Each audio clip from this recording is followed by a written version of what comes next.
प्यारे तलबा, अस्सलाम वालेकुम। आज ब्रिज कोर्स का 14वां दिन है। आज हम महारत तसव्वुरात तस्वीर सुनना, कहानियाँ पढ़कर सुनाना।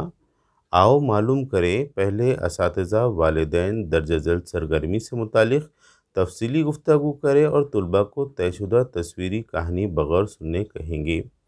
मौलिम तस्वीरी कहानी को कार्ड के ज़रिए तरतीबवार कहानी को हरकत और अदाकारी के साथ सुनाएंगे और तलबा गौर से सुनेंगे। आज की हमारी कहानी है तोता और मैना किस तरीक़े से जंगल में अमन लाने के लिए गुफ्तगू करते हैं। हमें गुफ्तगू के आदाब भी जानना चाहिए। आओ अहलियत पैदा करें। एक था तोता और मैना, दोनों एक ही पेड़ पर रहते थे।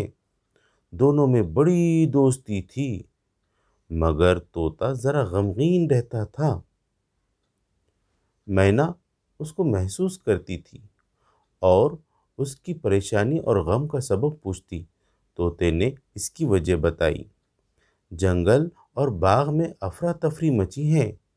जंगल और बाग में जितने भी जानवर हैं, किसी को किसी से कोई हमदर्दी नहीं है।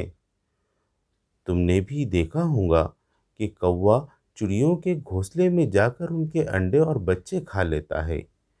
चील और बाज के मुंह को भी खून लगा हुआ है। हर तरफ जुल्म है। जो ज़रा भी ताकत रखता है वो कमज़ोरों को सताना और अपना फ़ायदे से मतलब है। झगड़ना, मारपीट, ये सब करतूतों से मेरा दिल कांप जाता है। मैना ने कहा, तो क्या करें? तोते ने कहा, ये गम तो अपना ही है। जुल्म व ज़्यादतियाँ बढ़ती जाएं तो हम भी कहाँ बचेंगे।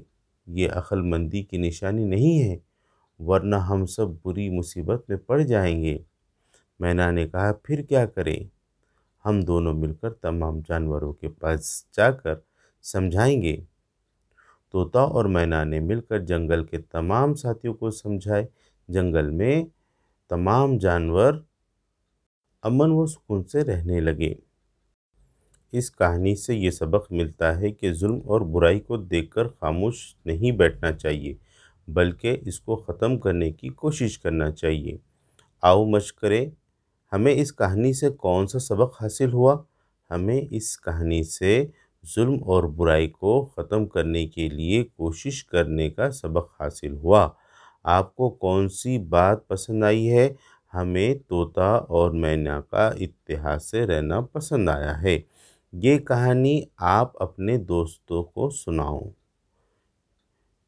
आओ तख़य्युलाती बने। रोज़ाना आप अपने बड़ों से अच्छी अच्छी कहानियाँ सुने। आपको कोई कहानी याद हो तो अपने छोटे भाई या बहन को सुनाओ।